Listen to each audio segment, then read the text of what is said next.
করা হচ্ছে কিসের জন্য? বদনাম করার জন্য। মানে বদনাম করছো তো। মানে কিসের বদনাম বলুন? এই সব বন্ধ করো তো। না, কিসের না বদনাম? না, এটা বন্ধ করো, বন্ধ করো, ওটা বন্ধ করো, বন্ধ করো, বন্ধ করো। আমার ভিডিও ভালো না না, আপনি গরম দেখান কেন? আপনি গরম দেখান কেন? গরম দেখাচ্ছেন কিসের জন্য? আবারও আক্রান্ত গণতন্ত্রের চতুর্থ স্তম্ভ। খবর করতে গিয়ে শারীরিক হেনস্থার শিকার সাংবাদিক, কেড়ে নেওয়া হলো মোবাইল, থানায় অভিযোগ দেয়। আবারও আক্রান্ত গণতন্ত্রের চতুর্থ স্তম্ভ। এবার খবর করতে গেলে কেড়ে নেওয়া হলো সাংবাদিকের মোবাইল, হেনস্থা করা হলো সাংবাদিককে। ঘটনাটি নদীর শান্তিপুর থানার অন্তর্গত মতিগঞ্জ মোড় এলাকা। মতিগঞ্জ মোড় এলাকার নিত্যকালী তলায় বিধায়ক ব্রজকিশোর তহবিলে শান্তিপুর পঞ্চায়েত সমিতির মাধ্যমে মসজিদের সামনে একটি উন্নয়নের কাজ হয়। কিন্তু 4 মাস অতিক্রান্ত করতে না করতেই ঢালাই থেকে খোয়া উঠতে শুরু করে। সেই খবর করতে গিয়েছিল সংবাদ মাধ্যম। ঠিক তখনই ওই এলাকার এক দুষ্কৃতী নাম অনিরুদ্ধ বঙ্গত ওরফে বাবাই সাংবাদিককে দেখে তেড়ে আসে। রীতিমতো হুমকি দিতে থাকে সাংবাদিককে। সেই দৃশ্য ক্যামেরাবন্দি করতে গেলে জোর করে সাংবাদিকের হাত থেকে ক্যামেরা ছিনিয়ে নেয় সে। পাশাপাশি শারীরিক হেনস্থাও করা হয় সাংবাদিককে। এরপরে সাংবাদিকের তরফ থেকে শান্তিপুর থানায় একটি লিখিত অভিযোগ দায়ের করা হয় অভিযুক্তের বিরুদ্ধে। অভিযোগের ভিত্তিতে তদন্ত শুরু করেছে শান্তিপুর থানার police. Bureau report, HR news 24।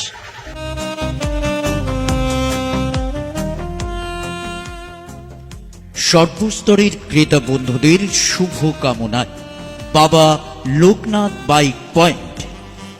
আমাদের এখানে যে কোনো কোম্পানির বাইক ক্রয় এবং বিক্রয় করা হয়। অবশ্যই মনে রাখবেন, ফাইন্যান্সের সুব্যবস্থা আছে। প্রোপাইটার দিবাকর দেবনাথ ওরফে বাপি। Mobile number 9002195367।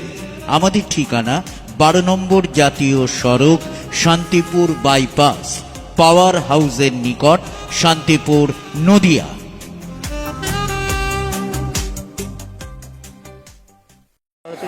সাংবাদিকের ফোনটা কেড়ে নেওয়া হয়, হেনস্থা করা হয়, কিভাবে দেখছেন? না, নিশ্চিতভাবে আমি ঘটনাটা শুনেছি।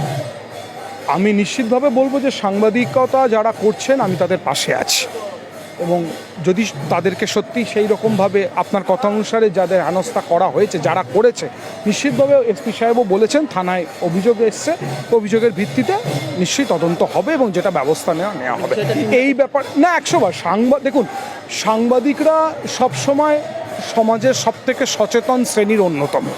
তারা তাদের দায়িত্ব এবং কর্তব্য দিয়ে সমাজের খবর সমাজের মানুষকে পৌঁছান। আমি বিধায়ক হিসাবে নয়, শান্তিপুরবাসী হিসাবে বরাবরই সাংবাদিকদের পাশে থেকেছি, কারণ আমি একটি স্বনামধন্য পরিবারের সন্তান। রাস উৎসব সারা বছর বিভিন্ন উৎসব কেন্দ্রিকভাবে তারা আমার কাছে আসে। শুধু বিধায়ক হিসাবে না, একজন ধর্মীয় পরিবারের মানুষ হিসাবে আমি নিশ্চয়ই তাদের পাশে থাকবো, এটুকুনি আমি বলতে পারি। অবশ্যই থাকবে, যে দলেরই হোক না কেন। না, দল সাংবাদিকের তো কোনো দল হয় না। যে আক্রমণ করছে, যে দলেরই আক্রমণ যারা করে তারা যে কোনো রাজনৈতিক দলের হবে এটাও প্রথমে ভাববেন না।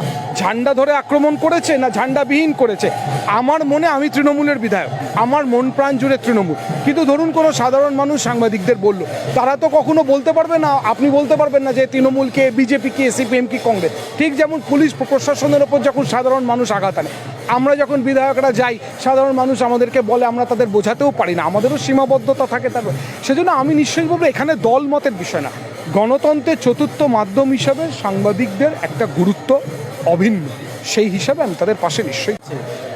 এরকম সংবাদ মাত্র আক্রমণ কি বলবেন? চতুর্থ স্তম্ভ গণতন্ত্র। দেখুন, আপনি যদি কেউ মোবাইল নিয়েছে, ওটা আমরা কেস করেছি, ঠিক আছে। ডেফিনেটলি কোনো পার্সনকে অধিকার নেই কি অন্য কোনো পার্সনকে আননেসেসারি হ্যারাসমেন্ট করবে, কিছু আছে। যদিও আমি মনে করি যদি if that person is having any issue, he should have told, at least পুলিশকে বলতে পারতো ও যদি ডাউট থাকে। বাট ডেফিনেটলি আমাদের এই গণতন্ত্রের মধ্যে কারো কাছে এই অধিকার নেই কি কাউকে আননেসেসারি ওনার প্রাইভেসি আর ওনার এইটা নিয়ে হেনস্থা করার অধিকার দিচ্ছে। তো আমরা কেস করেছি, আমরা যা লিগ্যাল অ্যাকশন আছে আমরা সবাই। শান্তিপুর নেত্রকালীতলায় বিধায়কের তহবিল থেকে পঞ্চায়েত সমিতির তত্ত্বাবধানে এটি কাজ হয়েছিল এবং 4 মাসেই দেখা যাচ্ছে সেটা বালি সিমেন্ট উঠতে শুরু করেছে। এই খবরটা সংবাদ মাধ্যম সেখানে করতে যায় এবং সেখানকার কয়েকজন ব্যক্তি, দুষ্কৃতী বলা চলে, তাদের সংবাদ মাধ্যমকে তেড়ে আসে এবং তাদের কাজে বাধা দেওয়া হয়, এমনকি মোবাইল পর্যন্ত কেড়ে নেওয়া হয় তাদের হাত থেকে। কি বলবেন এরকম একটা চতুর্থ স্তম্ভ আক্রান্ত? প্রথম বিষয়টা বলি, বিধায়ক সেখানে উন্নয়নের অর্থ তিনি দিয়েছেন উন্নয়নের জন্য। এবার কাজের মান নিয়ে যদি কোনো প্রশ্ন থাকে, সেখানে ইঞ্জিনিয়ার প্রশাসন আছে, কন্ট্রাক্টর আছে, তারা সেই বিষয়ে তিনি নিশ্চিতভাবে দেখবেন। আর যে ঘটনাটা আপনি বলছেন, সংবাদ মাধ্যমকে আমরা সম্মান করি, আমরা বলি গণতন্ত্রের একটা স্তম্ভ সংবাদ মাধ্যম, তারা সংবাদ পরিবেশন করবে। সংবাদ মাধ্যমের উপর যে আক্রমণ, তার আমি তীব্র নিন্দা করছি, এবং যারা দোষী প্রশাসন তাদের বিরুদ্ধে নিশ্চিতভাবে ব্যবস্থা গ্রহণ করবে। কারণ আমাদের সংবাদ, যে কোনো খবর যে কোনো সংবাদ মাধ্যম করতে পারে, এটাই আমার বক্তব্য। আরেকটা বিষয় যেটা হচ্ছে উঠে আসছে যে যেহেতু এটা পৌর এলাকা, তৃণমূল বিধায়ক নিজেও তৃণমূল এবং পৌরসভার বোর্ডও তৃণমূলের, সেখানে দাঁড়িয়ে পঞ্চায়েত সমিতি থেকে দিয়ে কাজ করা, তাহলে কি তৃণমূলের অন্দরে কোনো গোষ্ঠীদ্বন্দ্ব রয়েছে, কি বলবেন? না না না, এটা আপনাদের ভুল ধারণা।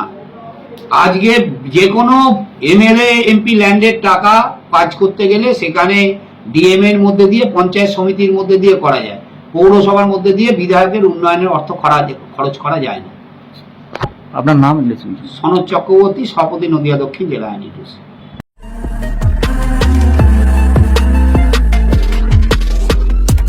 নমস্কার, আপনারা দেখছেন HR নিউজ 24, সত্যের লক্ষ্যে মানুষের পাশে।